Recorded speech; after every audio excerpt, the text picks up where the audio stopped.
Hey, Jen, splitting wood, what's going on? Splitting wood, because you know, a lot of homeowners have fire pits and fireplaces. It's a big deal. It's a huge deal, and it's cheaper to do your own wood. Absolutely. So this machine is an electric wood splitter, and it's really easy to use. Yeah, so I see this is not a hydraulic splitter. No, it's not a hydraulic splitter. It runs on centrifugal force. There's a wheel inside. Yeah, right in here. I know there's a big heavy wheel in here that spins really fast. Right, and when the momentum gets going, you pull the safety, you pull the lever, and this part goes out and slams the piece of wood to split it into this wedge. Right, definitely easier than splitting by hand. It definitely is. I prefer this method. Well, have you ever done it the older way? I'm not sure I've done it properly the older way. Well, let me show you. Absolutely.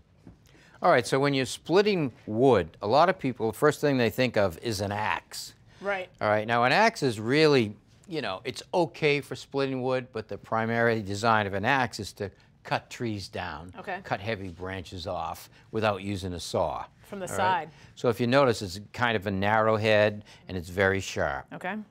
The other way you can split wood is with a splitting maul. Now look at this. This is heavy. That's a completely different shape to this. Yeah, and it's really broad so that when this gets into the wood, you want to split those fibers apart. Okay.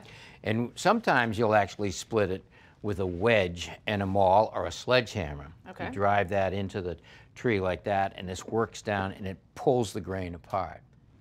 But this is heavy. Splitting it and turning this around all day long. How many pounds is that? This is probably 8 pounds. 8 pounds right there. That should be a good workout, yeah, though. so you swing that around and you're going to have a workout, that's for sure. But they developed a splitting axe right here. Now you see the difference in this head? It actually has a wedge right here. Right. All right, and it's a little bit heavier than the standard axe also. And it's a little wider, huh? Right. Okay. So when you look at if you look at the two together, there's really a big difference in the width. Right, or, say the girth. And that makes a big difference in splitting. It makes a big difference in splitting. Okay. So I could take and use this for the maul like this also, a splitting wedge like this. I drive it in, and that would split the wood, and this would give me some good power. But if I could try to split this with hand, the first thing I would do is I would look for the checks in the wood. And checks would be cracks. Okay. I would stand back. I would stand back, not too. Not going to hit anything. Now, I'm not going to drive this into the middle. I want to start out on the edge. And I can either go to this edge and that edge, but you're always better off coming to the edge closest to you. Why is that? Well, because I don't want to have to reach fast, and if it comes through too fast, I don't want to hit the handle on there. It could damage it. Okay.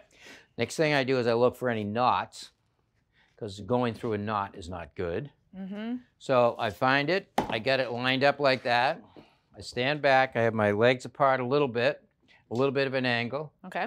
Now I reach, I grab it, I get it to swing. When it swings, I'm going to just turn a little bit at the same time, get the momentum of the axe going, and drive it into the wood. I want to keep pushing it. Okay. All the way. So I get up, get a good distance, bring it up, swing it.